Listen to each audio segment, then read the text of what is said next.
Good morning, everyone, or good afternoon. My name is Anastasios Perimenis, Secretary General of CO2 Value Europe. Welcome to this funding workshop for opportunities on carbon capture and utilization and fossil-free fuels and chemicals and products in general. That we organize together with our friends from the SUNERGY initiative, since we share the same vision of defossilizing our economy and reaching the climate goals. We have a very packed agenda today, but a very diversified also. So we hope you will appreciate this diversity and forgive us for any timing issues that may come up. In the first part, you will hear first a brief presentation of our two organizations, CO2 Value Europe and SUNERGY, and then you will hear introductory words about Horizon Europe, the new research innovation framework program, about the European Innovation Council within Horizon Europe, but also about the Innovation Fund, another funding instrument at European scale. We will have a short Q&A session and a break of 10 minutes. And then we will dive a bit deeper into the most relevant calls and topics within the Horizon Europe clusters 4 and 5.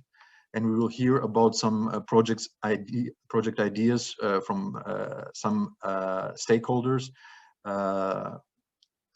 small pitches of 5 minutes that can open up the discussion later. The final session is a networking session plus breakout sessions. So you will be able to meet other colleagues from 3 to 4, and from 3:30 to 4, you can also, if you like, participate in breakout sessions of two most relevant topics for our purposes. And then you will be asked to come back and we can conclude the session. A few instructions for the 3 to 4 and the B2B meetings. You are now in the platform of the conversation starter.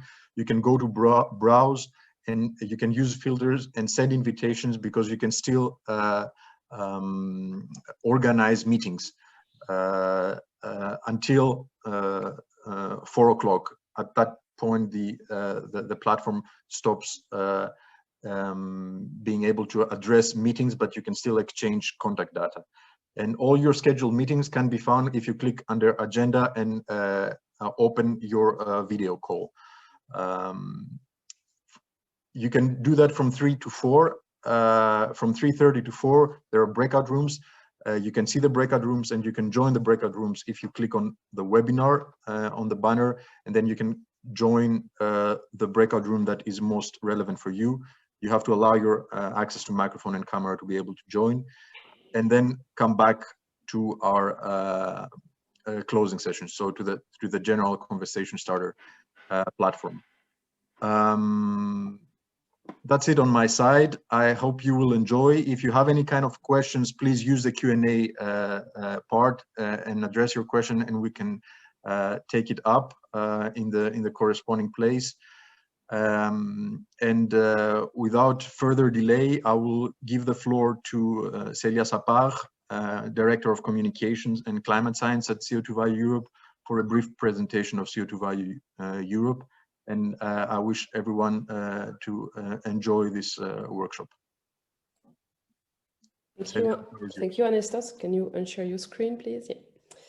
Good afternoon, everyone, and welcome to this webinar. So I would like to introduce you to Value Europe in a few slides. So together with our partners and members, our goal is to build together a new industry based on carbon capture and utilization, an industry that is more resilient, more sustainable, good for the climate and good for the people. But what is CCU in a very small nutshell? It's a fact of capturing carbon, especially CO2 in our case, in flue gas or directly in the atmosphere, and in using renewable energy and CCU technology convert this CO2 into different products, such as materials, chemicals, and e-fuels. When CO2 is mineralized into building materials, we consider it as stored permanently in a product. Otherwise, it can be converted as chemicals and e-fuels, and in that case, it will come at some point again in the atmosphere in most cases. But the idea that if we capture it again, we can reach net zero emission. So, oops, sorry. So the main potential of CCU is that it will help to reach climate targets in creating net zero to negative emissions, in creative alternative carbon feedstocks versus fossil carbon that we are using now.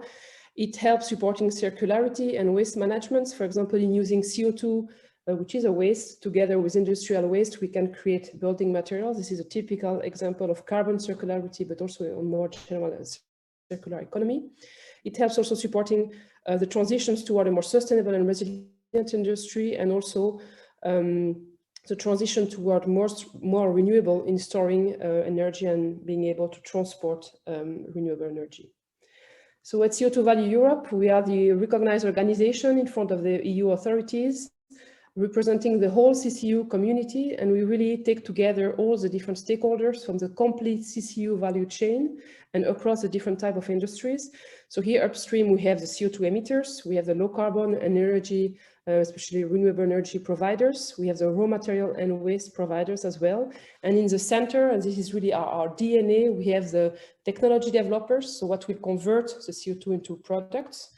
And we have this, we focus on the three main routes, which are the CO2 to chemicals, CO2 to synthetic fuels, and CO2 to building materials. And downstream, we have, of course, all the infrastructure for the distribution, the refining of products, and also the development of a market for CCU products. Our members are really coming from different sectors, from multinationals to research institutions, regional clusters, SMEs, and universities. Here you can see some examples. So we have now about 75 members, a bit more than what is on this slide recently, but you can see that 1/3 is more or less coming from the industry, another third from the research and the university, and we have a whole group of specialized SMEs, especially technology developers, and some clusters, for example, the French regional cluster of Accelera or Euro Energy, or in Belgium, Greenwind or ePure. And we are also liaising with partners and creating synergies with other trade associations and initiatives, such as SUNERGY, with whom we are organizing this workshop today.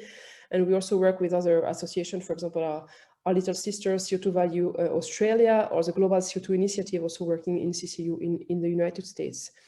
And we also collaborate with other topical organizations, so topics that are related to CCU, for example, when it comes to hydrogen, to the storage of CO2, and with PPS, or public and partners, private and public partnerships.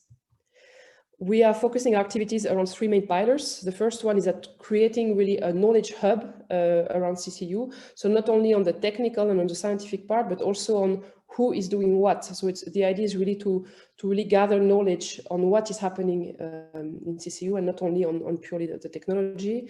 And we contribute also to strategic roadmaps when it comes to research and innovation.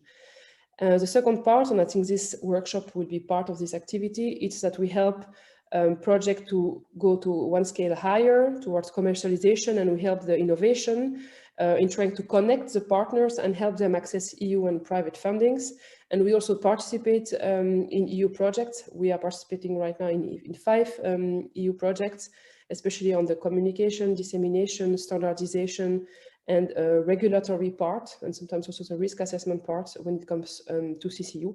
And the third pillar, which is extremely important, especially nowadays with the revision of many legislative instruments under the umbrella of the Green Deal, we are doing advocacy for CCU technologies, and we are also raising awareness on the CCU potentials at all levels, at the policy level also, of course, but also in the industry, in the research level, and also in general public when it comes to also create a market based on CCU products. This event is also organized in the context of the CCUS set plan, so the Strategic Energy Technology Plan associated to carbon capture, utilization and storage. We are representing the CCU part in the implementation plan, the Impacts 9 project of this set plan. So with that, I would like to finish this short introduction. I invite you to really contact us or follow us on the different social media. You can also register to our newsletter when you go on our website, co2value.eu, and do not hesitate to contact us when you have news to share or when you need any information on CCU. So enjoy the webinar. Thank you for your attention. Thank you, Celia.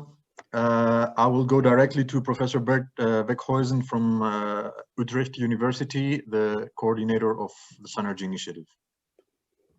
Thank you very much, and also Celia and Anastasios for having us here and also being able to jointly organize this. So I would like to explain in the coming, let's say, 5-10 minutes, SUNERGY. And SUNERGY is an initiative which actually is born out of two FET flagships, Sunrise and Energy X.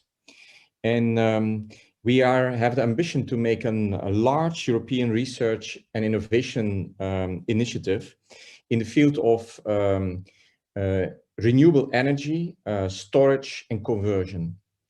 So what we aim is to make fossil-free fuels and chemicals, and we would like to foster a climate-neutral Europe. So here you see some vision on what we want to achieve. On the right part, on the left part, you see renewable energy and also source of CO2, water and nitrogen. What we would like to do is to develop disruptive technologies. And by doing that, we want to make these sustainable fuels and chemicals, which could be methane, hydrogen, but also more evolved chemicals like alcohols, olefins, and so on. And by doing so, we want to close the elemental cycles, and more specifically, we want to focus on carbon and nitrogen. And with carbon, of course, we make the link to CO2 value Europe. So what we more specifically do is we want to use this renewable power and energy to make these fuels, and we want to focus on, electrochemical and thermochemical processes. And on top of that, we want to focus on photo and photoelectrochemical approaches, as well as biohybrid and artificial enzymes or nature-inspired processes. So the three key reactions are water splitting, CO2 reduction, and nitrogen reduction. And we focus not only on the science, the base for doing this all, but also we want to team up, and we are a collaboration between academia, institutions, and industry, because we're also interested in scaling up and trying to bring this to demonstration plants, and therefore we foster industrial cooperation. So this low TRL and high TRL level and the research portfolio and the technology push is shown very nicely in this figure on the right. So we would like to couple scale up with scientific and technological breakthroughs, and we use a multi-pronged attack to do this. And therefore, we want to link this academia, industry, but also societal and policy makers to do this and to make this transition possible. So we are an European initiative. We bring together partners from different areas, from different countries, from different disciplines, and we are doing this and try to make them this network, which allows us to ramp up now towards an CSA as a glue. But by doing this, we also develop a joint project portfolio, and we develop also a roadmap, and we want to implement that. And by coordination, community building, and also this road mapping, we want to go to large-scale R&D programs, and also that we are central and that we are able to bring all these initiatives together. Some of the people from SUNERGY are here. One of them you will hear later on is Frédéric Chandezon. He is deputy coordinator. And then we also have our industrial chair, which is Maximilian. And together we have an executive board, an industrial board, and an office here based at Utrecht University, but also with different people from Denmark and Spain. And together we run this, and we develop all the tasks which we have just mentioned. This leads to many events. We work on national workshops, industry webinars. We also have brokerage events. And we also have, by the end of 2021, a policy event where we hopefully can be then together in a physical sense in Brussels, and then also discuss our achievements so far. So if you want to stay in touch, we have a website. You can subscribe to our newsletter. We also are on all the social media you can imagine. And of course, we're also interested to have your support. So you're also invited for writing a support letter in case you're interested to join our initiative. So many thanks for having us. Enjoy this afternoon. We are looking forward to a nice cooperation with you or your institution. Thank you. Thank you very much, Bert. There has been a comment that your slides might have not been changing for the couple of last one. They were left on the 3 reactions, water splitting. So we didn't spot it, but you still have some time if you like to show them again, if you like. On my screen, actually, they were changing. So what I will do is I will show them again. Yeah. Yeah, that's sometimes still on time, so you can do that. So this is this slide I think you have seen. Just double check. Yes. This one you have seen? Yes, and this is where we left. Oh, that's not good. So you see now the next one? Yes. Good. So here is what I meant by the scale up and the scientific breakthroughs and the multi-pronged attack. And what you see is this this staircase on the right, where we bring together technology push and research portfolio, and together they are interlinked. And by doing this, we want to build a pan-European platform where industry, government, academia, institutions are working together. What we want to do is, next slide is seen. Sorry. Yes. Okay. Yes. So now it seems to work. What we want to do is we want to develop through a roadmap, SUNERGY roadmap. We want to develop a portfolio of projects and also a CSA, which is then the glue which brings all the people and partners together. And that should lead then in 2024 or so on.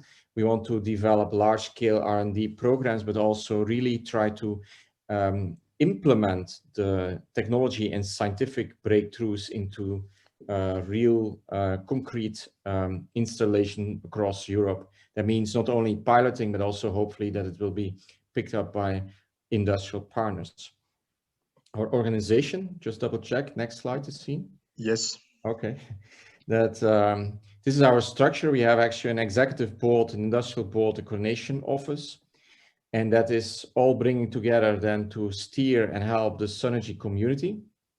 Frédéric Chandezon will give later on a presentation, and he is the deputy coordinator of our initiative. And also we have a chair from industry, and that together with several other partners, we are trying to develop an advocacy workshop. We have a network, and we also are developing of having an SRAI working group in development, under development. The events which we have are a national workshop, industry webinars, a brokerage event for Horizon Europe. We also are aiming for having an event by the end of this year, and hopefully that will be a physical event in Brussels, where we will also discuss the policy on everything around circular society, carbon cycle, nitrogen cycle, and renewable energy to create that. If you want to stay in touch, next slide is seen, I hope. Everything is seen now, yes. Thank you, Bert. Very unfortunate. So the website you see, I already mentioned about the social media. We have a newsletter, And also we have, you can also support us with a support letter, and you're most welcome to send us this. And with this, many thanks for listening twice to the same talk. Thank you. I will go directly to Ms. Lucia Fernandez Macia, Project Manager in the Unit Industry of the European Health and Digital Executive Agency, to present the Horizon Europe framework and overview. Hello. Macia, Good afternoon. You hear me well? We can hear you well, yes. Yes. Okay, I will start sharing. Please let me know if they get frozen, like the previous speaker. I will. Thank you.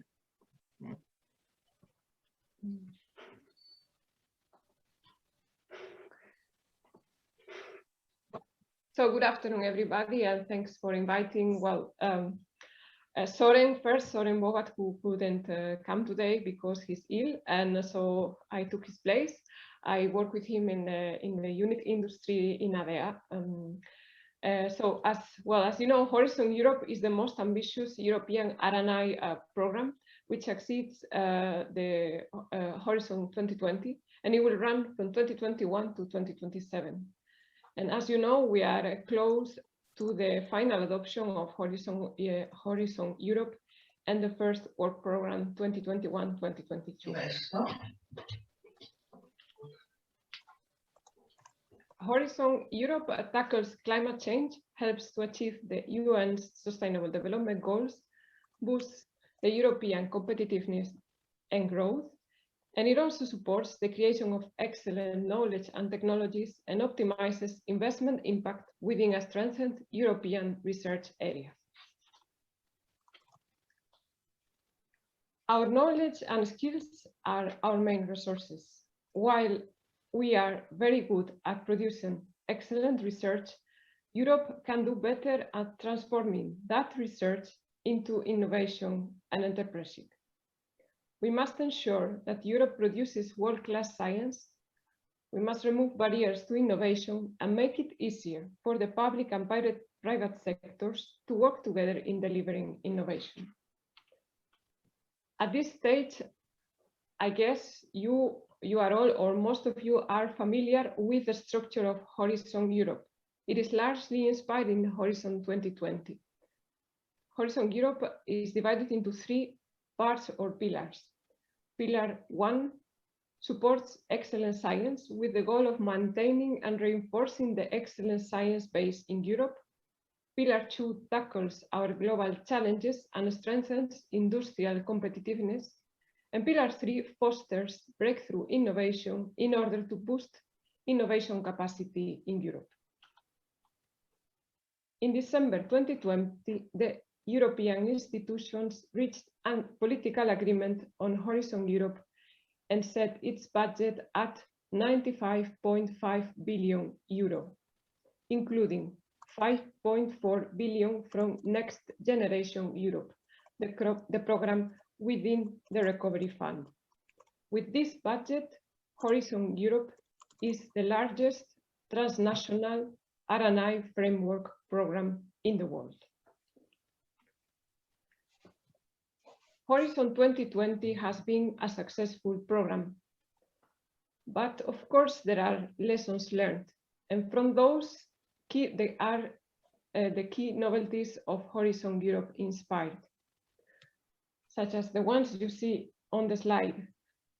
The European Innovation Council will support innovations with potential breakthrough.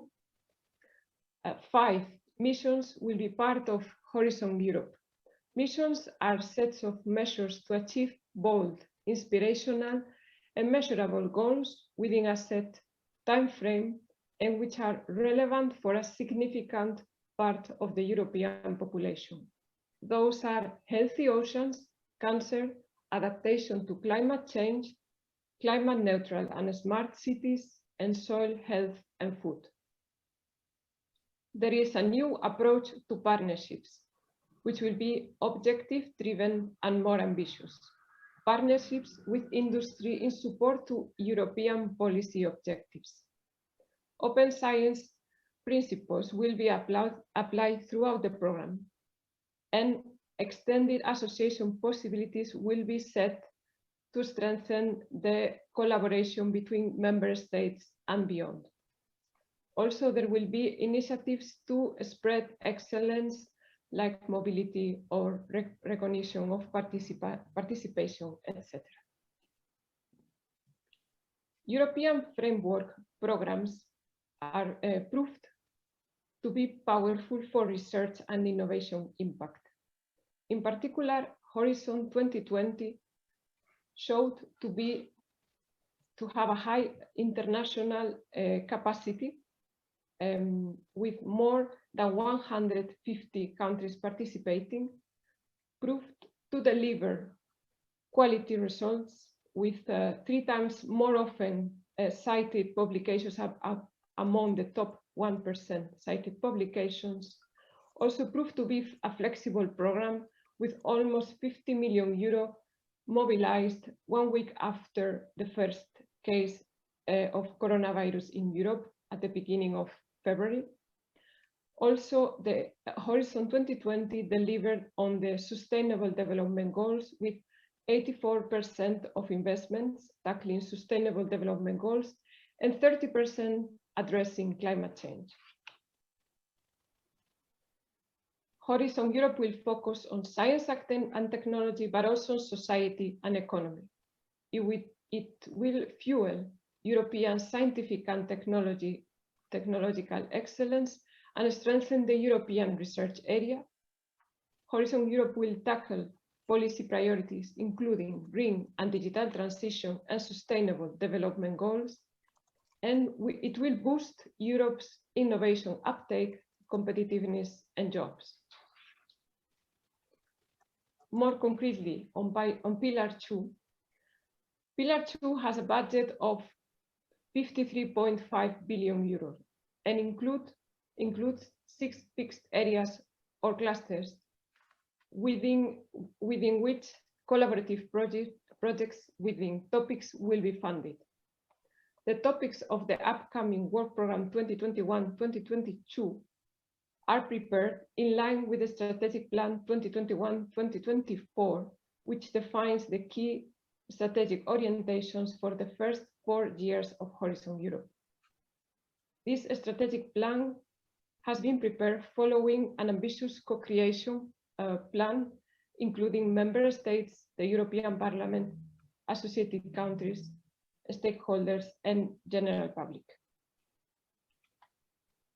The remaining part of this presentation will focus on the parts of Cluster 4 which are relevant for SUNERGY and the CVE initiatives.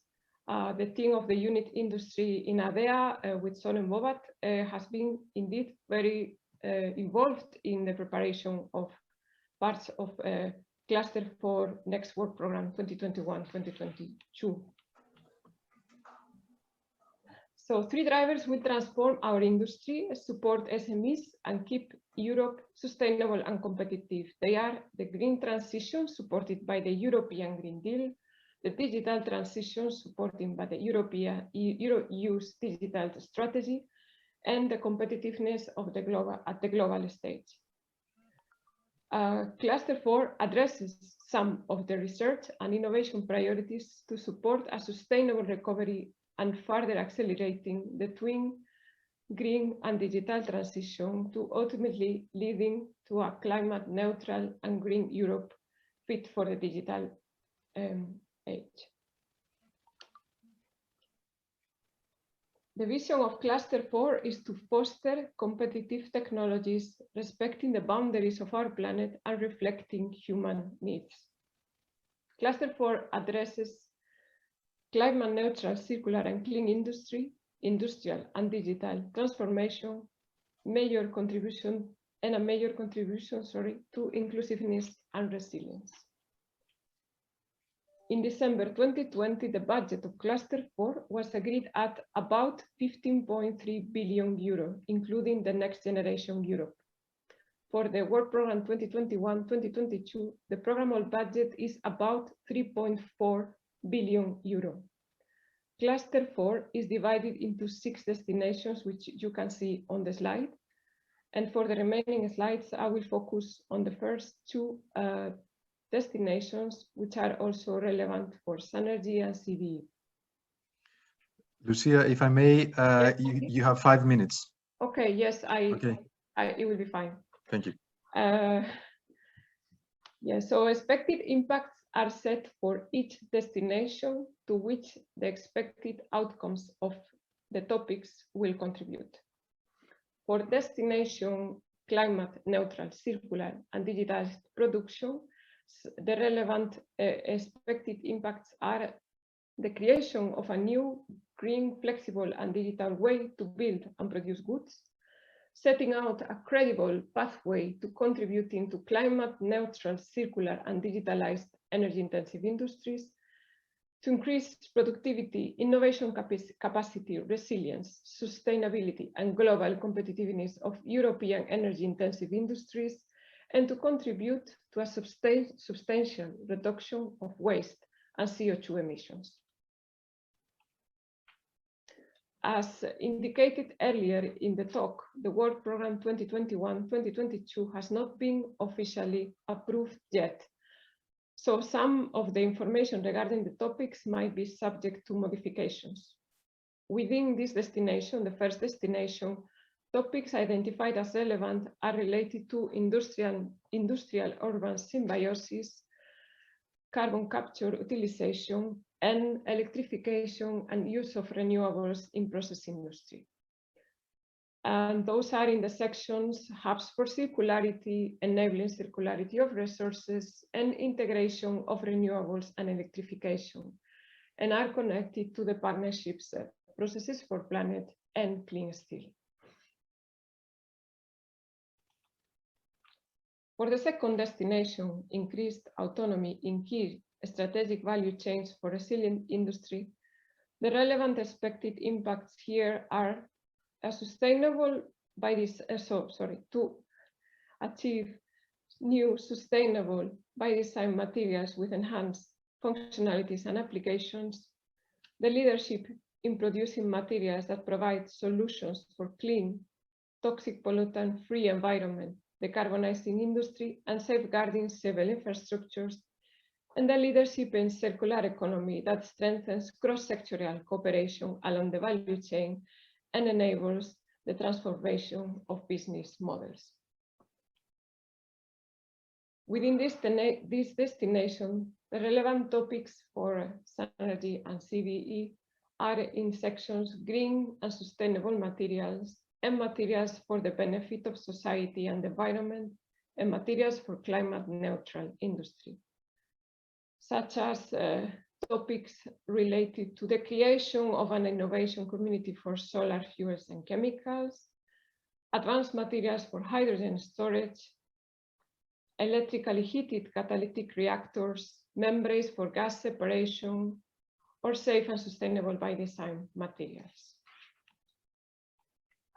While we wait for the publication and final adoption of the Horizon Europe Work Programme 2021-2022, I invite you to follow us and keep up updated in the following links. And with that, I want to thank you for your time and for listening. Thank you very much, Lucia, for the overview of Horizon Europe and the specific interests in Cluster 4. I will give the floor now to Francesco Matteucci and Marco Antonio Pandaleo from the European Innovation Council. They will talk about the challenges with a focus on green technologies. They are program managers from the EIC Green Tech. Good morning to everybody. Thanks for the invitation. I hope you can see my screen. Can you see my screen? Yes, we can. Okay, thank you very much. Greetings from me and my colleague Marco Antonio Pantaleo. And now I will go in a deep of what my colleague Lucia now told. I represent here part of the pillar 3. So here I represent the European Innovation Council, and simplifying the concept of European Innovation Council, it has been created as one of the novelties of Horizon Europe, as Lucia said, because the aim of European Innovation Council is to overcome what we call the European paradox. So the wonderful scientists inside Europe, but not the capability of Europe to exploit, to commercialize the research results. So to do this, European Commission inside Horizon Europe has created this new agency that was piloted for the 2 years before, from 2018 to 2020. And now it has become what we like to call the one-stop shop agile agency. Just summarizing one-stop shop, it is called like this because we have the ambition to fund projects, as I will show you, using financial instruments from very low TRL, that means from TRL 1, up to the commercializations with 3 different financial instruments that now I will show you. And the main characteristics of EIC is that we only fund deep tech breakthrough innovations, where breakthrough, just to simplify once again, means not simply incremental innovation, but breakthrough means something that is really innovation inside its mindset and means a step ahead of what already is on the knowledge and on the market. On the other side, deep tech, simplifying once again, it means multidisciplinary, knowledge-based innovations, where multidisciplinary, we know what does it mean, and knowledge-based, it means that there is a lot of science behind that is looking for the third and fourth characteristic of deep tech, that is the open-minded approach and problem-oriented. So open-minded means that if you work inside deep tech nowadays, it is well known that you really have to apply the open innovation approach. So the working inside the system of all the innovators, of all the stakeholders, collaborating with the different needs that you are encountering. On the other side, you have to have the problem-oriented solution. And another characteristic of why it exists, EIC, is that deep tech breakthrough innovation normally requires starting from high-risk, high-gain technologies. And in that case, the public funding, and that is why EIC exists, frequently has to be the first mover, then to crowd in the other investors investing in the technologies where EIC already is investing. So having done this introduction, I deep and dive inside the 3 financial or funding instruments we are managing. They are called Pathfinder, and the Pathfinder is, as you can see here, for advanced research on breakthrough game-changing technologies starting from low TRL. Pathfinder, you can orient the idea that the final aim of the Pathfinder is really to start from scratch ideas, from the beginning of the ideas, from TRL 1, with a partnership aimed at a certain final application. It can also happen that the final application changes, but it is a problem-solving or innovation. You know, if we want somehow to differentiate it from the pillar 1, the ERC, that is fully aiming at developing knowledge, in our case, we are fully aimed at developing innovation at the end of the overall very long and difficult innovation journey. This is the Pathfinder. The second step is the transition one, and exactly the term transition, it is a new measure that wants to transition the results coming from Pathfinder or ERC proof of concept, because to transition it will be possible to apply only if you are a winner of a Pathfinder or an ERC proof of concept project. You can get all the details inside our EIC work program 2021 that has been published the 18th of March. Inside the transition, so we go from the end of Pathfinder that generally it is a proof of principle, a proof of concept. That means something developed at the lab scale at TRL 3. Through the transition, we want to bring it to the TRL approximately 5 or 6. That means at a prototype, ready to start looking at the market to better understand which is the business model. So at the end of the transition, you know which is the business model if you are an SME, if you have to put in place a startup, or if you have to license your know-how. This is the transition. The third one is the accelerator, that is the program aimed to fund only small, medium enterprises that really want to bring to the market their breakthrough deep tech innovation. So these are the 3 steps, starting from TRL 1 to 3, Pathfinder, going to TRL 3 to 6, 4 to 6 transition, and then 6 to 8 accelerator. And in each call, you will have 2 types of funding scheme. One, it is the open one, so no topic prescription. So you will have a Pathfinder open, a transition open, and accelerator open. And then there is the novelty, it is the challenges. That means it exists, and I will show you now the green tech challenges for the Pathfinder challenge-based code, transition challenge-based codes, and acceleration challenge-based codes. So let's deep and dive inside the Pathfinder. As I told you, we are starting really from a visionary future technologies. It is a development of what was before the future emerging technologies, or FET codes. Now it is called Pathfinder, and the idea is just to more than the FET in the Pathfinder. We want really to have clear the final application that, I repeat, can also change, but when you write your proposal, you have to explain where are you put, where your know-how, where is put inside the value chain and what you need. So this is the Pathfinder challenges. It is a top-down challenge-driven code for tackling, as is written here, the specific issues.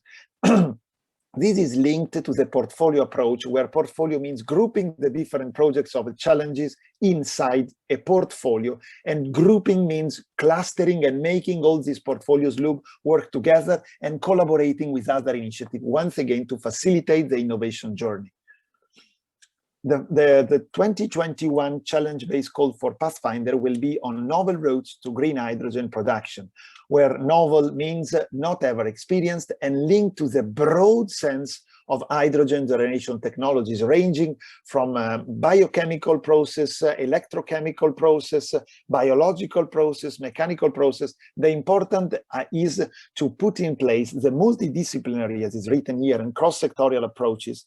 And when you look, for example, at the topic of electrolyzers, we require to use no critical raw materials. When you look, for example, at the biomass, we look at the circular approach, and the overall idea of each coal has to be put inside the energy systems where they want to be. That means the technology has to explain exactly where it wants to be inside the value chain and inside which kind of energy systems it can be applied.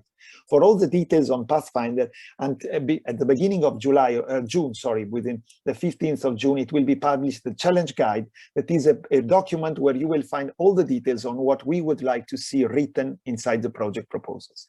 These are the timing. These slides will be put officially on the site of SUNERGY or CO2 Value Europe. So here you can see a small, some characteristics in terms of dates, funding eligibility, deadline, and things like this of the Pathfinder. Now let us jump to the transition. The first requirement, it is a new funding scheme where it is possible to apply only if you are a winner of a previous ERC proof of concept or Pathfinder. Also here, inside here, you can see which are the transitions. There is also the possibility to participate if you were a winner or a partner of the FET flagship calls. It can be applicable for single beneficiaries, not larger companies, all small consortium. And here we see, once again, the green tech challenges inside transition that is linked to energy harvesting and storage technologies, where the idea is to get proposal where it is possible to see the combination of energy harvesting and storage into an integrated system. The idea, for example, can really range from many harvesting or generation technologies, but it has to be combined and fully integrated with the energy storage system. Let's go inside the accelerator. The accelerator, as we said before, it is for individual small, medium enterprises that want really to bring to the market their deep tech breakthrough innovation. We have got two types of funding.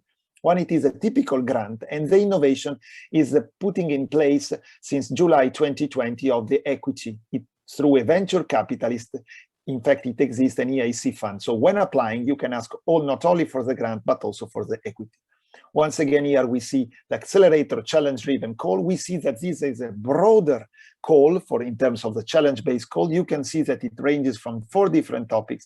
The first 2 are renewable energies, including hydrogen and energy storage technologies, the deeper innovation on buildings, then the low carbon industries, technologies for low carbon industry, and so decarbonization of industries. And the last one, it is batteries and other energy storage systems. So these are the 4 main topics of accelerator challenge calls linked to green tech. So let me use the last 25 seconds to say that when I say that we want to use as much as possible all the know-how, all the networks of the EIC to accelerate, to facilitate, and to nurture the innovation going to the market, and to use this know-how to nurture the ideas, but also to support the crowding in of other funding. We do this because in all our financial instrument Pathfinder transition activities, all the winners will be able to use the business acceleration services. You can hear all the things that means access to advice, coaching, link with corporates and other stakeholders, possibilities of looking at the normative barriers and things like this.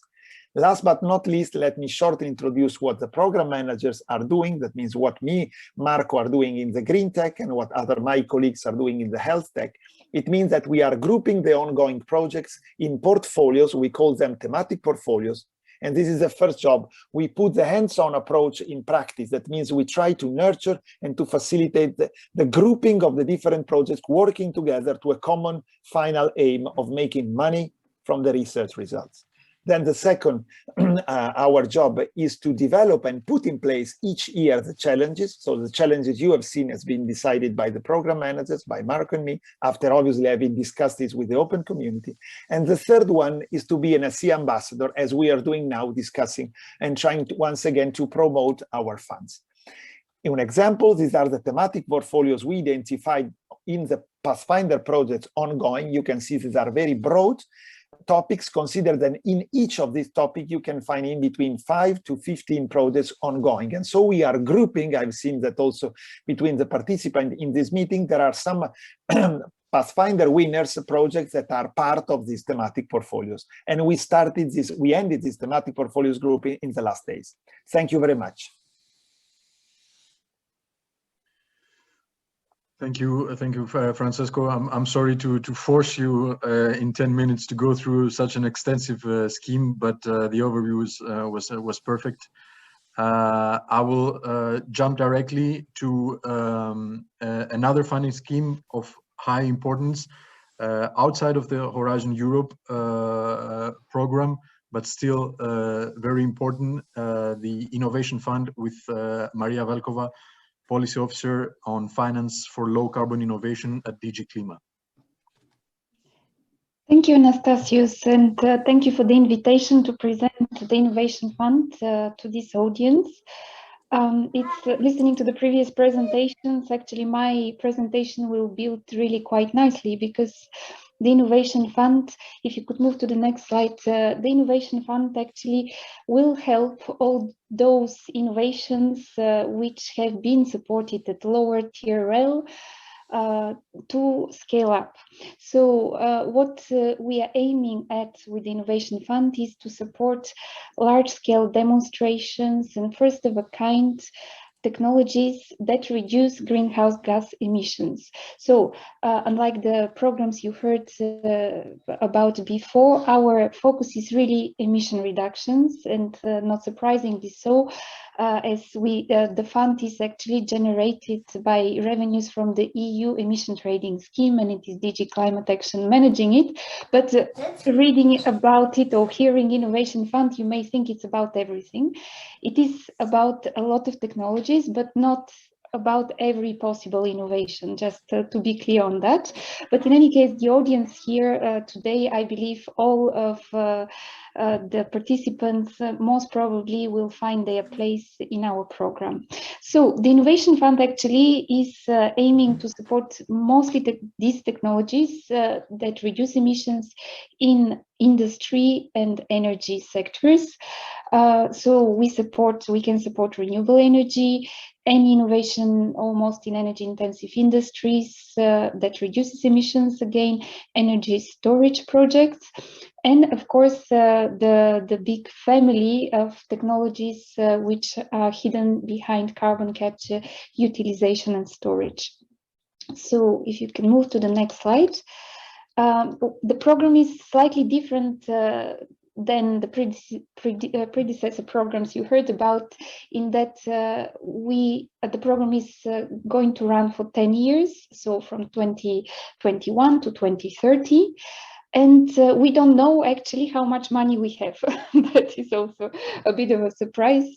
And it's also a bit problematic for managing the costs. But the reason we don't know is that we depend on the carbon price. So, for example, if you take at the moment, the carbon price actually was last week was like 44 euro per ton of CO2, but with a more conservative estimate of 30 euro per ton, we would generate on the market 14 billion.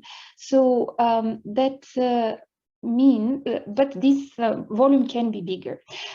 So the first cause which actually we published, and I will explain a little bit more later on about them, they were for 1 billion and 400 million respectively for large scale and small scale projects. And most probably we will, well, the aim is actually to publish annual calls. So to have every year at least 2 calls, one on large scale and one on small scale projects, with the volume which will most probably increase over the years, as I said. What is interesting in our program is that actually we don't have a cap on the amount of money in absolute terms we can give to one project. That, however, there is a cap in terms of share, and this is 60% of the financial gap of large-scale projects we can actually give as grants. So this can amount to really quite a lot of hundreds of millions of euro. And the bigger the projects, the less number of projects we will fund. Also, that is a bit of an unknown in our program, how many projects we will fund. In the small scale, it's slightly different because small scale projects, there are a lot of simplifications, and there we also fund 60%, but we fund 60% of the capital cost. So slightly different and slightly easier actually for the applicants. So we also offer project development assistance, which will help projects that are promising but not sufficiently mature to advance their maturity in terms of technical maturity, financial and operational maturity, so they can actually apply again and possibly get support in subsequent calls from the Innovation Fund. The Innovation Fund is also doesn't require consortia, but of course many of the applicants are forming consortia when they apply. It can be just one single applicant in one member state, or Norway or Iceland. So this is the eligibility conditions. So we can, of course, well, not of course, but we can actually, these projects can have participation from third countries in terms of technologies, from the US or Canada or wherever, but they have to be implemented in the EU, Norway or Iceland. So if you could move to the next slide. Yes, that is the award criteria, which I wanted to really very briefly show, because it is important that for us, it's important that we look at the projects from all sides. The main criteria for us is greenhouse gas emission avoidance, but it's not the only criteria.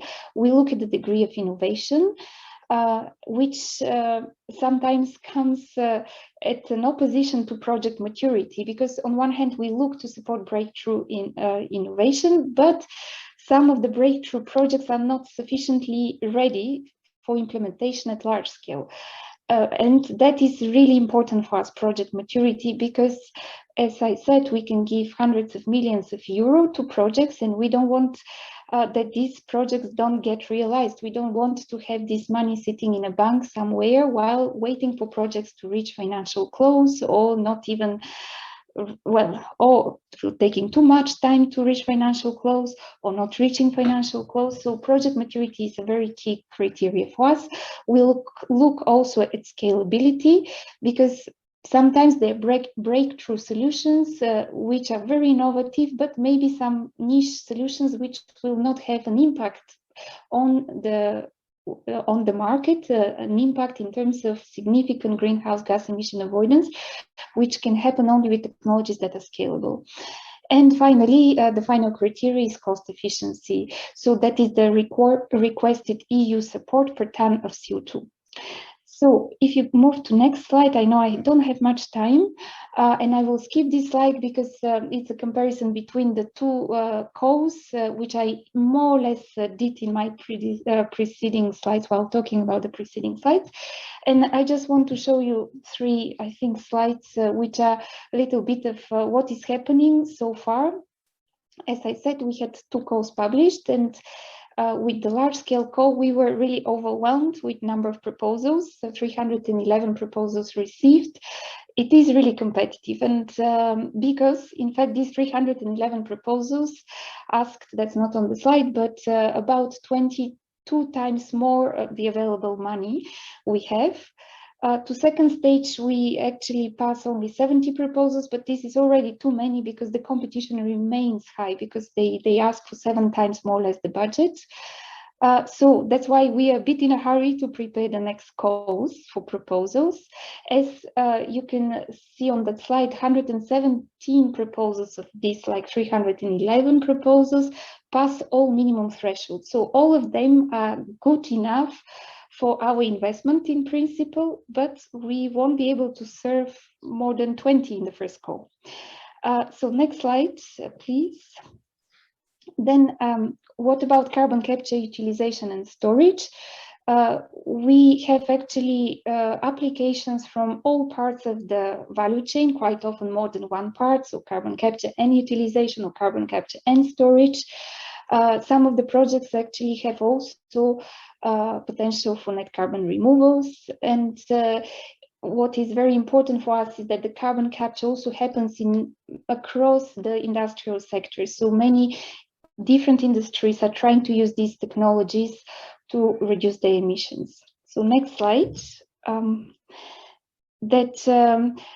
In fact, that's a bit of a comparison of what was submitted in first stage and what is happening in these 70 projects. And more than 20% of projects invited to second stage have at least one CCUS component, and roughly half and half are focused on utilization and half on storage.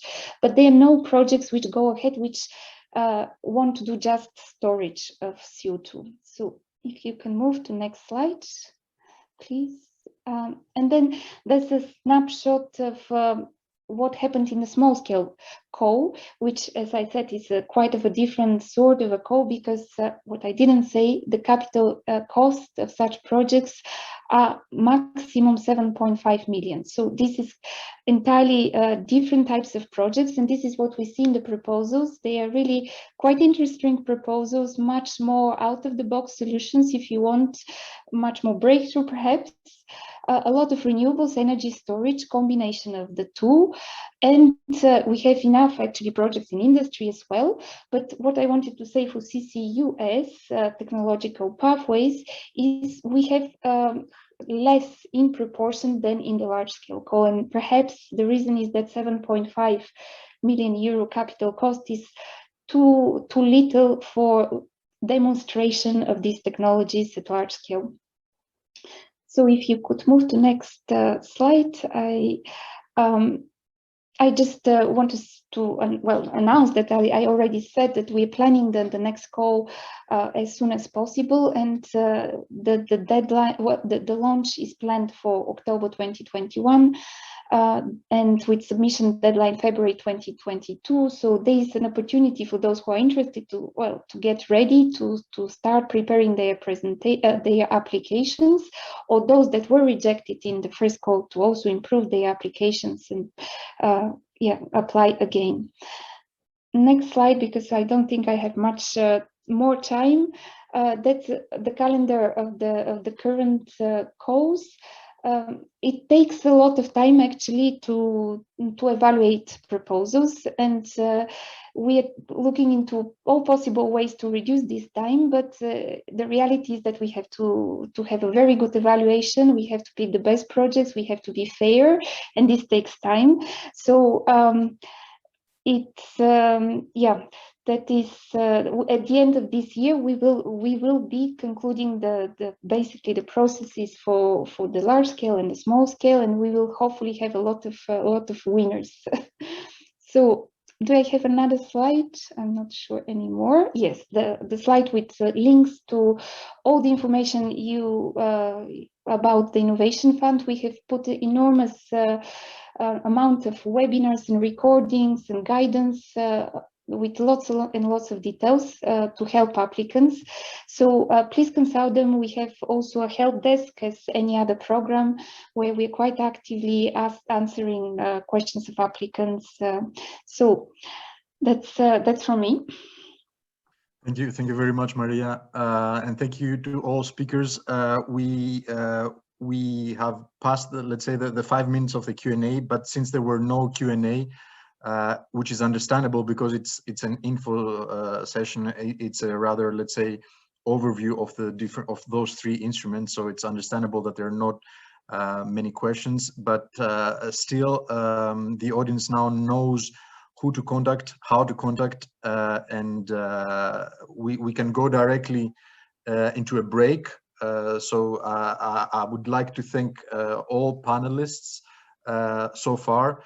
Don't hesitate to reach out to SUNERGY, to CO2 Value Europe for more information, and to the links that you've seen from the explanations of the Horizon Europe, the European Innovation Council, and Innovation Fund, 3 different systems that can cover the entire TRL scale, which is very, very important and very efficient. And we will come back in 10 minutes, so 10 past 2, for a more deep dive into the most relevant calls of Horizon Europe, of the clusters 4 and 5, for the purposes of SUNERGY and CO2 Value Europe.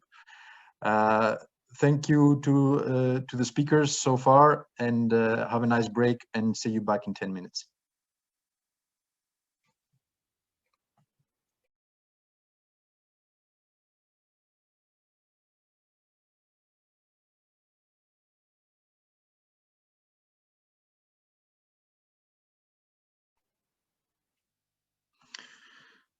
Welcome back. We will start this session by diving a little bit deeper into some relevant topics for SUNERGY and CO2 Value Europe within clusters 4 and 5. And for that, I will give directly the floor for the next 20 minutes to Gabriele S&T from the University of Messina and Eric to present these relevant calls. Gabriele, the floor is yours. You see my screen? I can see your screen, yeah. Okay. If you can put it on, yeah, perfect. Now okay, thanks. Good morning to all, and let me apologize because this presentation was planned to make from Friedrich and the Zone, but unfortunately his computer broke down and he was not able. So I will present for him. Essentially, the idea of this presentation is to give a very brief overview of the opportunities, especially around the topics which are more related to CO2 Value Europe and SUNERGY, so carbon capture and use and fossil-free fuel and chemical, which are presented in the program. So will be not exhaustive of all the possible call, but just a focus and a selection of what we believe are the most relevant for this.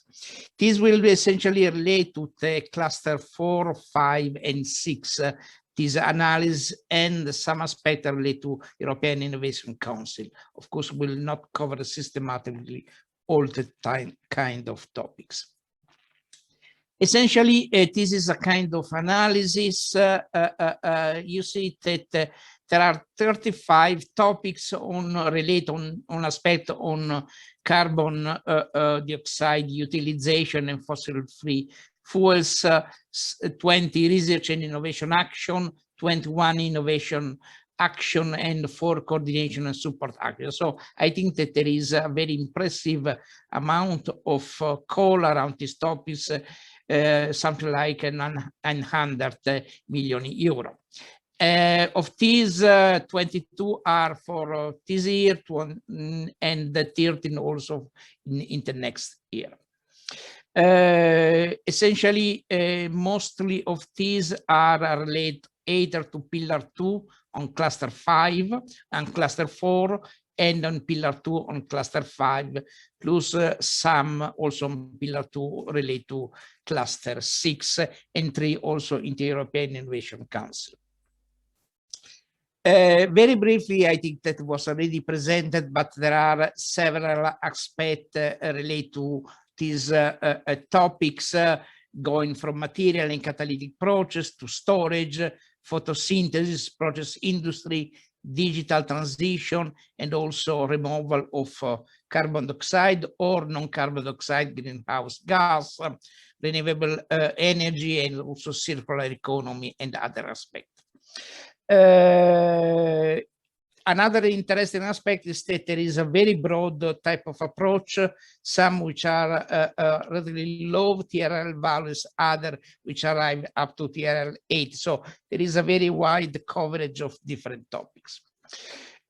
Some aspect, I think that the main objective of cluster 4, 5, and 6 was already in part presented, so I will skip to save some time. I just mentioned that the point that in cluster 4, the topics are related to destination 1, climate neutral, circular, and digitalized production, and on destination 2, increased autonomy in key strategic values chain. So all aspects are relevant topics, are material, catalytic process industry, and waste reduction. In cluster 5 was more related to energy aspect, and here also there are 3 destinations which are relevant with over 20 topics in this call, and going from cross-sectoral solution, in which we have 3 topics.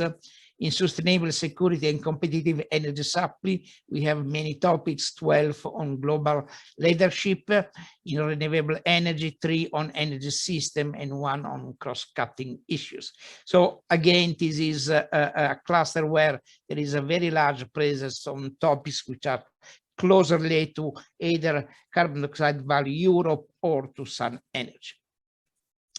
There are also some aspects related to this in cluster 6, which is related to food, bioeconomy, and so on, and especially in the area related to innovating sustainable bio-based system and bioeconomy, with 2 topics. And also 3 topics which are present in the European Innovation Council was already presented here. Some aspects relate, for example, to Pathfinder on novel green hydrogen production, on transition challenges in energy harvesting and storage, and also interaccelerator challenges on Green Deal innovation. So as you see, the topics relate to both carbon dioxide values Europe and sun energy are well present in many of the calls. So one aspect that was already mentioned before, for sun energy, we are in a kind of ramp phase in which we are preparing to have around 2024 a large scale research and innovation initiative. And during this ramp phase, we are trying to create and building the community around the topics, implemented the roadmap, and also create a portfolio of projects.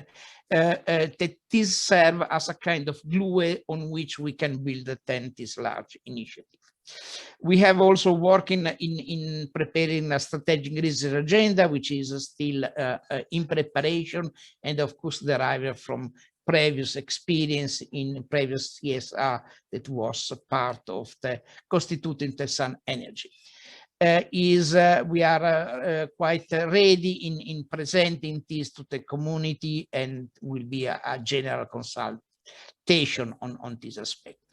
And of course, will be built also on the topics which are present in the call, and we can also try to define better what are some of the topics that will be also for the future. Just as some indication also on the Green Deal call that was building a low carbon climate resilient future. This was already closed, this call, and was one which is specific around the topics of the sun energy, closing the carbon industrial carbon cycle. We made also a proposal, several was submitted, so I think that the result will be quite interesting. What kind of approach here? You see the scheme on which we have presented a proposal. Some of the aspects on cluster 4 and cluster 5. Just to summarize, we have selected among the many that I mentioned before, 5 specific topics, 3 research and innovation action, 1 innovation action, 1 CSR, which are more close to the aspect of sun energy in this specific case, for a total budget of something like 85 million euro. We have worked on this, and this is a kind of scheme. There are especially 4 main research and innovation action that we believe are more closely to the sun energy, and that will be part of what we have in mind in terms of creation of an application for a consortium CSR related to innovation community for solar fuel and chemical. And especially there are 2 calls which are now in by the end of this year, one on efficient electrically heated catalytic reactor, and 1 on hybrid catalytic conversion of renewable energy, and 2 which are also in later stage on artificial photosynthesis and electrochemical conversion routes. So let me just finish very briefly to say, if you are interested also to present a proposal and put the label of sun energy on your proposal, you can send a request. You can see here the address to send the request. We will evaluate it. We need to see if it fits with the general goal of energy. And of course, there should be some of the consortium members which are part of the SUNERGY or have provided a letter of support to SUNERGY. And then if there are these indications, we will allow to put the label of SUNERGY on your proposal. Concluding, a take-home message. There are many calls, up to 35, which are around the topics that we like to promote together with CO2 values for Europe. I think that is a very large, significant part of the Horizon Europe program. Calls are very broad, covering many aspects, from material to system to process, and very broad also in terms of TRL.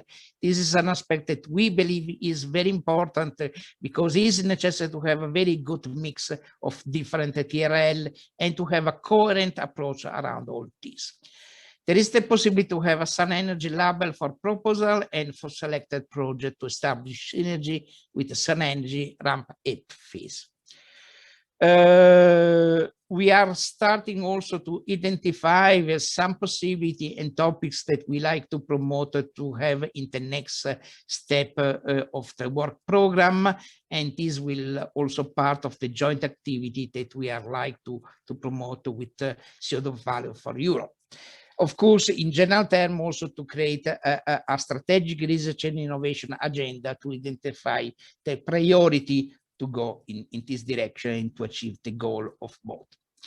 Thank you for attention. Thank you very much, Gabriele, for the overview. I have to remind also the audience that in the tab webinar, if you scroll a little bit down, you can find a booklet where we gathered all those topics on an overview table first, and then on the detail of the description for each topic. So don't hesitate to go there and consult it and see how it fits your research objectives. Yes, Francesco. Sorry, may I say only one thing to Professor Centi's presentation concerning the interest of SUNERGY, just for the sake of a small personal advice, not in terms of program manager. Thank you very much, Professor, for your presentation. When writing a letter of interest, you know, before joining a few months ago here, European Commission, I wrote quite a lot of project proposals.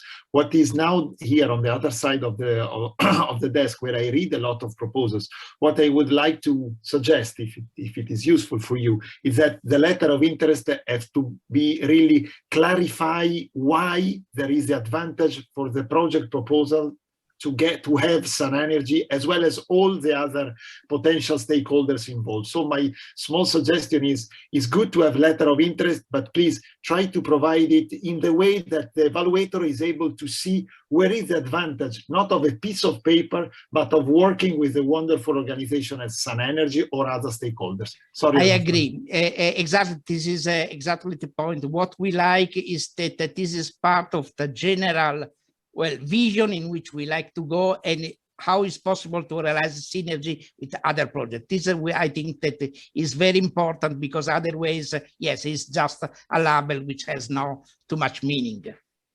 Thank you very much. Sorry, Anastasios, for this. No problem. Thanks for that, Francesco.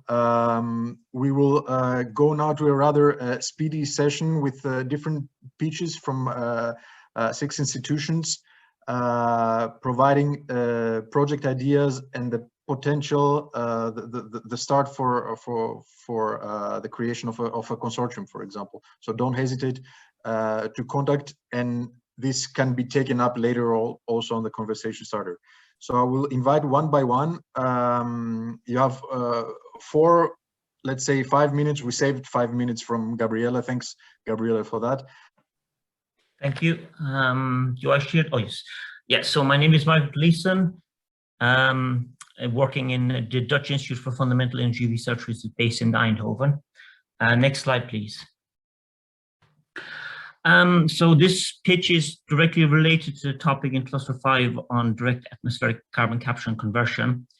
And the main key points I took away from the documentation that's available on this cluster already, it's a low TRL level ending at TRL 4 or 5, so primarily lab-based. Estimated budget in the region of 2 to 3 million euros, so capable of supporting perhaps 4 to 5 research participants active in the project.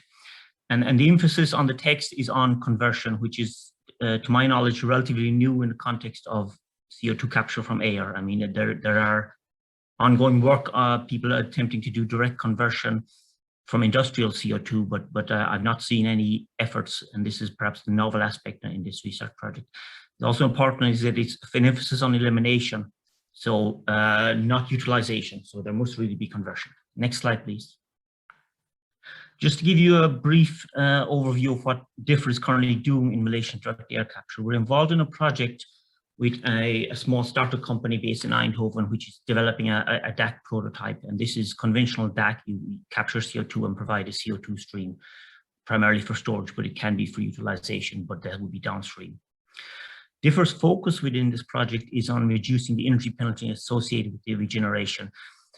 So in a lot of generally speaking, within DAC projects, a high portion of the cost and the energy penalty is related to the regeneration of the capture material.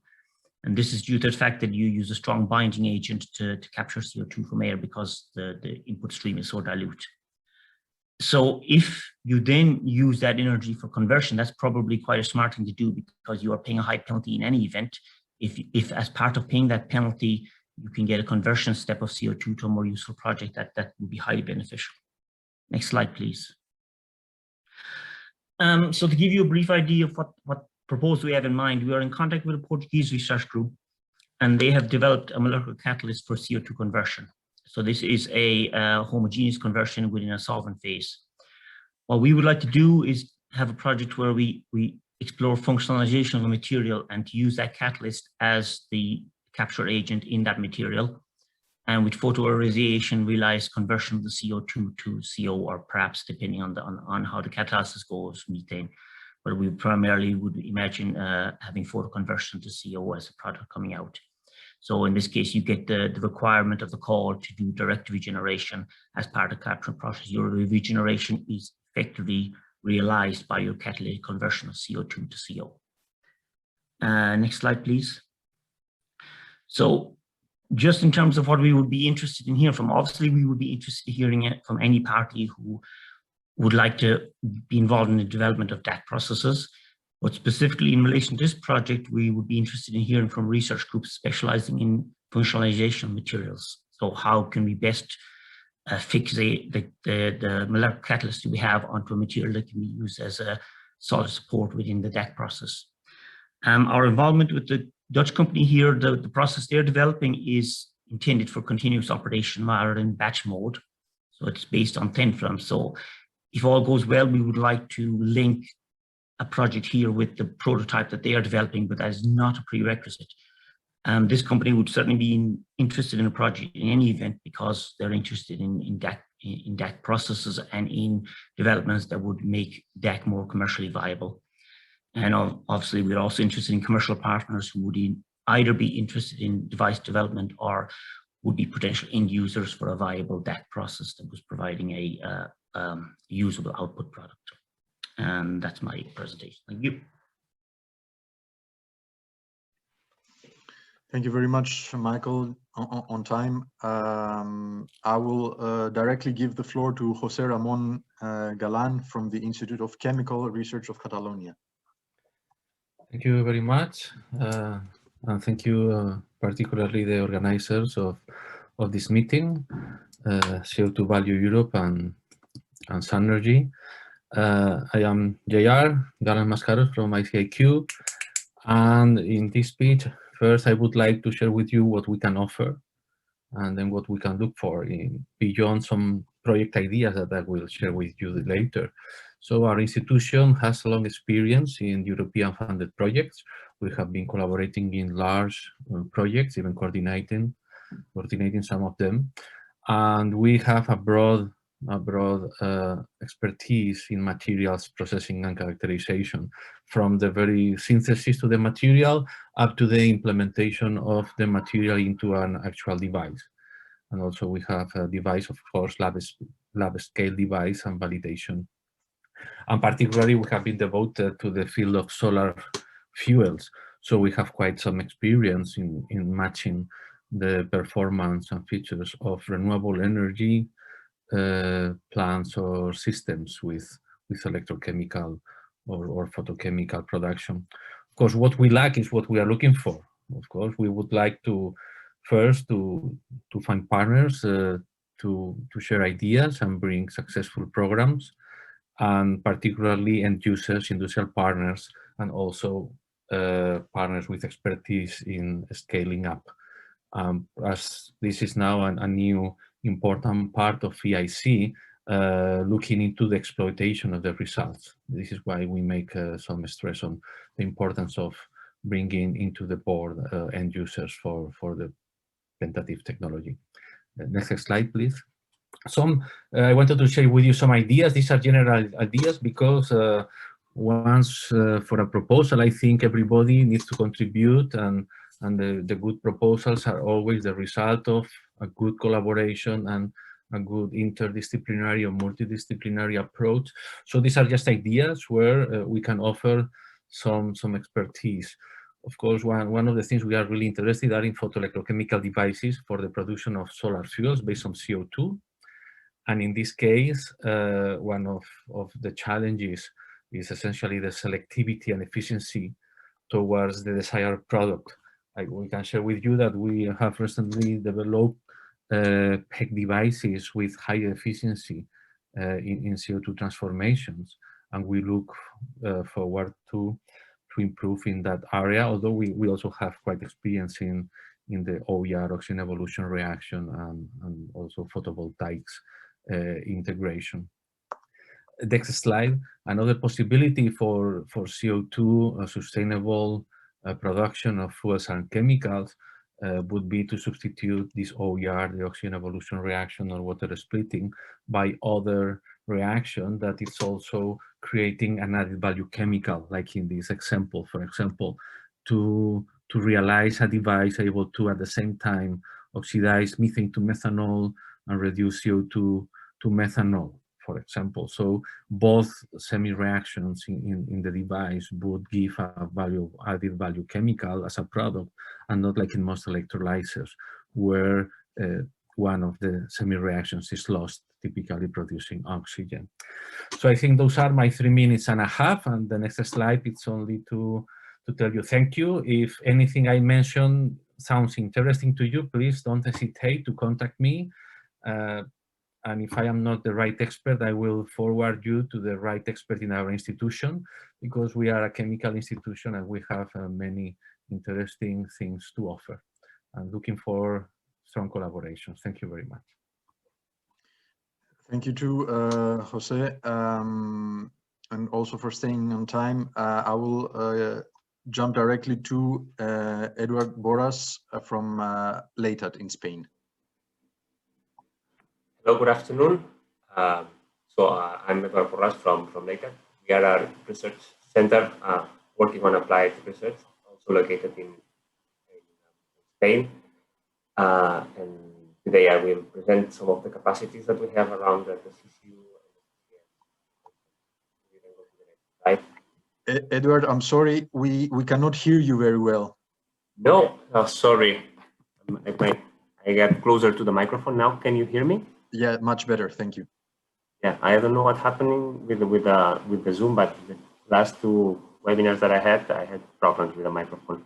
Okay. So if we can move to the next slide. So I have just prepared a very brief presentation to give you an overview of which is our expertise around the CCU and the CCS concepts, and our let's say our main areas of expertise around the development of materials, development of conversion processes around using microorganisms, and the development of process using photo and electrocatalysis. When it comes to projects, that we are different research groups working around the CCU and the CCS technologies. My colleagues in the industrial biotechnology group are coordinating the H2020 Biocon CO2 project, which is around the conversion of CO2 from iron and steel industries using different microbial platforms. Concretely, we are working on the production of PHP and production of alcohols using fermentations and electrofermentations. Also, the colleagues from the materials department are also coordinating the Genesis project. Is also another EU-funded project, and it's around the capture of CO2 also from iron and steel, and they are working on the development of different membranes. And also we are working on the development of different photocatalysts in the flow photochem project. It's also an H2020 project that started right here. And we have also some expertise around the biofuels production from CO2 that we have been working on from national projects, smart green gas and the power to biomethane. And now we are working on the EU fund project, the Robinson, that will be deployed in a larger scale in a pilot. And we will start in the coming months new projects, Nefertiti and Vivaldi, where we will work on, in Nefertiti, my colleagues will work on flow chemistry, and in Vivaldi we will work around complementary technologies for the CO2 conversion. And if I go to more detailing the capacities that some groups in our center that we can offer you and try to build some ideas around them. So when it comes to capture and separation, we have been developing different membranes for CO2 capture and separation from other streams as biogas or exhaust gases from different industries. Also, we have expertise in the development of ceramic membranes that can work with that high temperature and offer quite a reliable selectivity. Also, we have expertise in incorporating nanofibers and metallic organic frameworks on membranes. And also a group of research in membranes have expertise also in applying them in electrolyzers, fuel cells, and battery separators. Also, for the capture, the people in the biotechnology research group is working with carbonic anhydride to capture CO2 and fix it in liquid streams. And when it comes to the conversion of CO2, particularly the group of circular economy where I work, we work with different microbial cell platforms to convert that CO2 into PHV, bulk chemicals, the cultivation of different microorganisms. Also, we have expertise on the photo and electrocatalysis to convert CO2. And we also have a capacity to develop a specific catalyst and 3D metal printed electrodes. And we also have experience in the use of CO2 for the synthesis of polymers. And maybe it's a side technology, the hydrogen production, but it can be linked and it can bring some ideas to build new project concepts around it. We are also working on the production of green hydrogen and working on different technologies for storing hydrogen using metal organic frameworks and LOHCs, also and using membranes for the separation of hydrogen. You can move to the next slide. Here I have just listed some of the main relevant topics that we are interested. Just to mention that we feel comfortable in working in TRL ranging from 3 to 6, and we will be happy to discuss with you around some ideas around the technical capacities that we have in these topics. Maybe we can share these ideas afterwards. And I think that is all from my side. Thank you for the opportunity to share our potential collaborations in these topics. Thank you very much, Edward. Let me give the floor to Armel Domas from Doma, most probably from CEA. Yeah, hello everybody. Can you hear me? We can hear you very well. Okay, so hello, my name is Armel, I'm working for CEA, and I'm going to present you some routes for CO2 conversions we are developing at CEA. They will be presented according to their technological readiness level. The aim is to be able for you to position this technology with regards to the coming calls in the frame of CCU and in the frame of the production of neutral and even carbon negative fuels. Starting as you see, next slide, please. As you can see on this slide, starting from different resources, renewable energy and let's say raw materials such as biomass and waste, for example, we intend to produce molecules and fuels.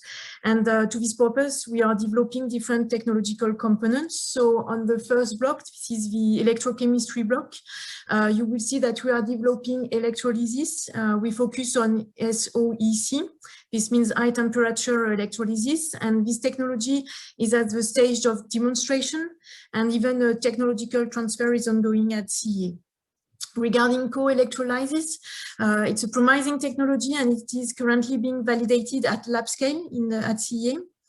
Photoelectrolysis is also a very promising route, but it is in an earlier phase of development through PhDs and also European projects. Regarding other technology, the thermochemical processes, we are also investigating different technologies depending on resources. Their stage of developments vary depending on the technology you're referring to. For example, for torrefaction and pyrogasification also, it has been extensively investigated at CEA, and we have a set of facilities where we're working at, let's say, pre-industrial scale. In a continuous way, and the idea is to test different resources and to design and adjust processes depending on the producer you want at the end. Regarding hydrothermal processes, hydrothermal liquefaction or gasification, these are in an earlier phase of development. They target to value wet resources and it's less mature, and it is developed at smaller scales, at lab scale for the moment. Then we come to thermocatalytic reactors. Their range of TRL also varies depending on the technology and the fuel you intend to produce. Let's say for liquid organic carrier, we can estimate we are somewhere around 2 and 3 to 4. For methane production, we have a wide range of TRL because in some European projects like CO2, SNG, Jupiter 1000 and Store and Go projects, we can consider we are mature with a scale of 500 kilowatts. And we now intend to focus on new designs, that is to say new structures of reactors and possibly millistructures reactor. Our intention is to, let's say, diversify the offer in terms of geometry, scales, and also manufacturing process. The ultimate target, of course, is to decrease CapEx and OpEx. And these developments are now done at smaller scale, and we would be happy to continue to investigate this in the frame of the New Horizon Europe project. For methanol and olefin production, we intend to innovate also in design and integration of catalysts, even membranes, to manage water issues. So we would be happy to investigate this with partners, especially for the calls targeting direct atmospheric carbon capture and also the hybrid catalytic conversion of renewable energy to carbon neutral fuels. I think we can go to the next slides, please. So this is just another way to sum up what I have already presented. This is done from a different perspective in terms of scales, from the level of components to a systemic vision. In fact, we intend to consolidate and offer a systemic approach, but as mentioned, this has to be done first based on the development of disruptive components. For example, I can mention high temperature gasification process, or the integration and test of innovative catalysts and membranes, or let's say the identification of high added value molecules from torrefaction processes. We strive to integrate these blocks and to assess them from a technico-economic point of view, based on also LCA methodology. And we have consolidated over the years huge skills in process evaluation and energy integration. So this slides to remind you that we intend to develop all these components in a systematic approach and to process, provide coupling in all these technologies. And on the right side of the slide, you will see some projects that we have coordinated or participated in. So there are Store and Go, Jupiter 1000, Heat to Fuel. And regarding the biomass to gas or liquids, we participate in CIRMET projects, and we are also coordinating the pulp and fuel project. So we are open for collaboration and ideas, and I am at your disposal if you have questions. Thank you. Thank you very much, Armelle. Last pitch for this session would be from Jennifer Shaw-Taberlet from Accelera. Thank you very much, Anastasios. Thank you to the other speakers for the beautiful presentations. So we can move to the next slide. So we are interested in a CSA call, which is designed to help CCUS hubs to emerge across Europe. So if we just look quickly at the call topic, we see that some of the key issues are close cooperation across the CCUS value chain with the local stakeholders, including a great number of stakeholders. So this is something we are looking for our project, is more stakeholders, including companies, ports, industry parks, solution providers, but also those who have analyzed the different considerations that would allow us to de-risk CCUS solutions in the eyes of industry. So both in the eyes of CO2 emitters, but also in the eyes of CO2 users. So we're interested in including people interested in all sectors, especially the chemical sector, and knowledge sharing. So using a knowledge platform to enable any local industry park, for example, to invest in CCUS infrastructure and share the costs with the local stakeholders in a rational way. So the main expected results are to demonstrate the necessary requirements for CCUS integration in carbon-intensive industries, to enable pragmatic knowledge sharing, leading to low risk and reasonable costs for the first movers. So if we move to the next slide. So here we have an example of the type of hub that we might see, where you have emitters who are either in an industry park, and one part of our project would like to focus on this case where the emitters are very close by, so that they could potentially invest in pipelines and CO2 capture that they would share. And then also consider how we can move this CO2 to the users, whether they be close by or maybe some of them even up to 100 kilometers away, for example. And then how can we also make the best, most rational use of storage? Thank you. We can move to the next slide. So here's who we have so far. We have begun with industry parks because we think that these could be a good way to make CCUS hubs emerge, and it would be easier than in a case of distributed industries where each factory is 100 kilometers from the other factories. So we have 2 industry parks in the south of Norway, one which is the Herøya Industry Park, which is close-knit and which is looking into potentially investing in CO2 infrastructure. And then we also have a distributed industry park there, which is producing various metals. Then we have Brightlands, which is a partner who is located within the largest chemical region within Europe, which spans 3 countries, so south of the Netherlands, a part of Belgium, and also a part of Germany. And so this would, of course, raise the question of how can we share CO2 infrastructure and move CO2 across borders. Then we also have Accelera, which is a cluster of 367 members who are working together for the decarbonization, the depollution, and the climate neutrality. I already said that. The circularization of industry. We have the chemical and materials industries in our cluster. And we are, so this chemical valley moves down from Lyon, starts in Lyon, and then there's also another large industry park in the port of Marseille. So we would like to look into how we might be able to have CCU, especially in Lyon, both CCU and CCS at the port of Marseille. Some of our members have already been looking into very specific sites which would be feasible for storage of CO2 in the Mediterranean Sea.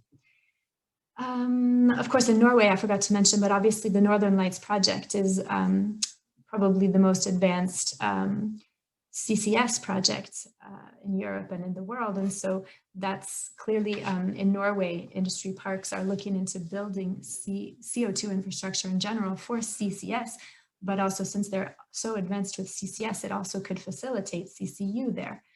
And then we also have another industry park in Italy. So we could think of a hub in the north with storage in the North Sea, and then also a hub in the south with storage in the Mediterranean Sea, but also use in any case, in both cases. So thank you. Now the expected project outcomes, what we would like to do by the end of our CSA project is to be able to reach concrete CCUS investment decisions in these hubs, because we will have set up concrete methodology to facilitate arriving at these investment decisions.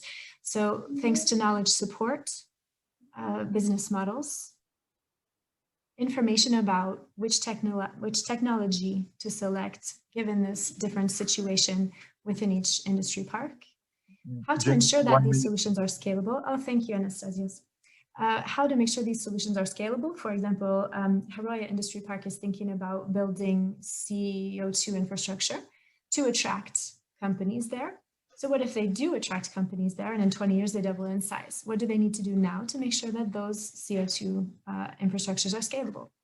Interdependencies with other strategic technologies. For example, can we create value with hydrogen, which also needs to build similar infrastructures and which can also be a useful raw material for CCU?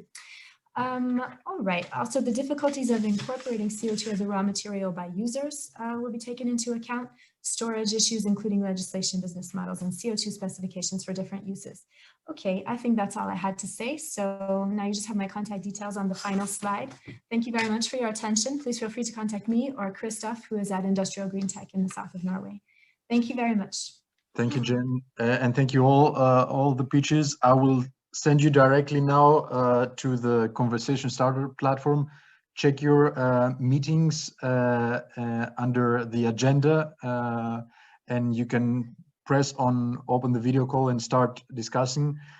Please don't forget to come back, and as of 3:30 you can also join the breakout sessions on two particular topics of interest for us. So I'll see you back here at 4 o'clock. Thank you very much.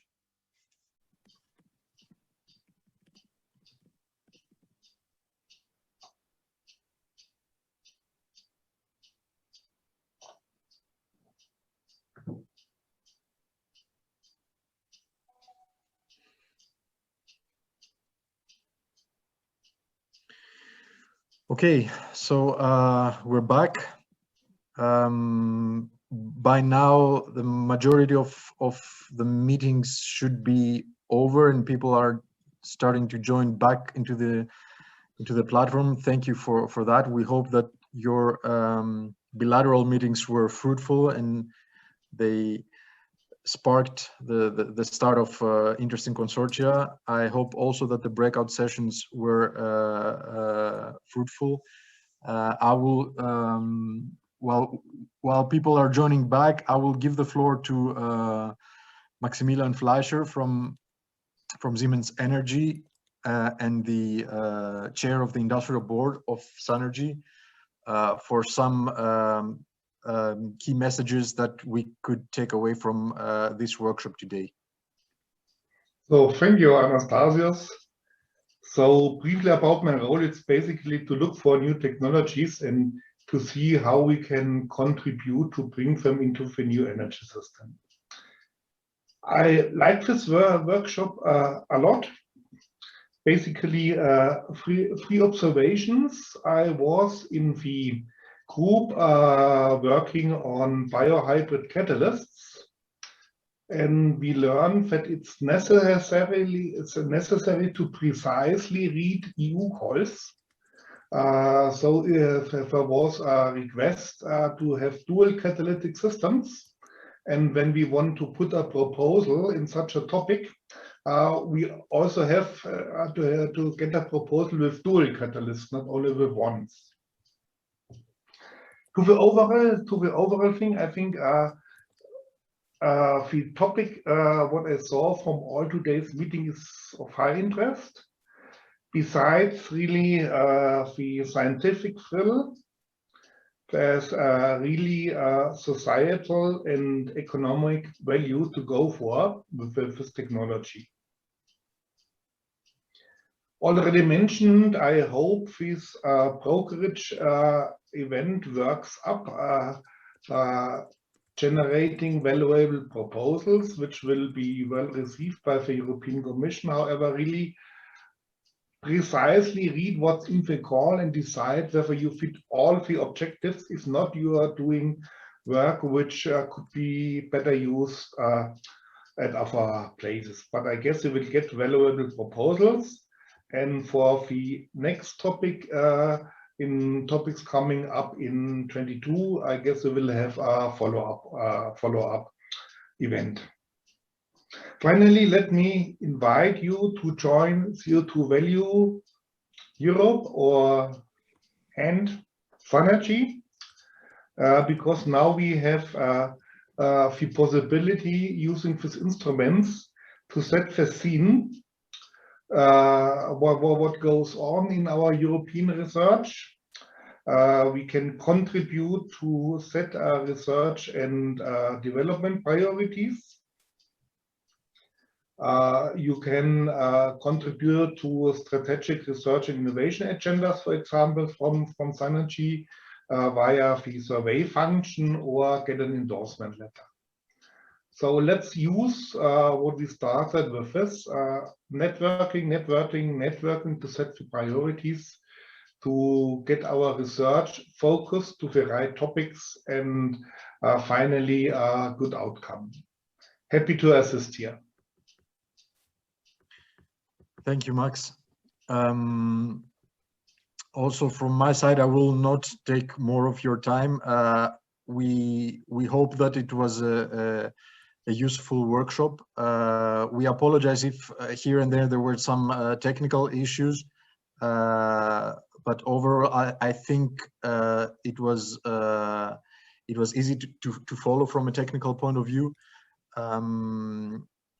My main message to the audience is that you have seen today that there are instruments there to support you along the entire TRL scale, whether you are at low TRL, 3 to 4 to 5, where you are looking about business acceleration, whether you are looking about scaling up to pre-commercial levels. The European instruments are there, and we should take benefit of them. I will remind you that the presentations, the recording, the booklet with the relevant topics will be available on our websites, on our respective websites. Don't hesitate to reach out to SUNERGY colleagues and to CO2 Value Europe for your efforts in project making. And we will stay in touch with further workshops of the kind to help the CCU community and the SUNERGY community to advance their plans. That being said, thank you for watching, and we will stay in touch, and wishing you a very nice weekend.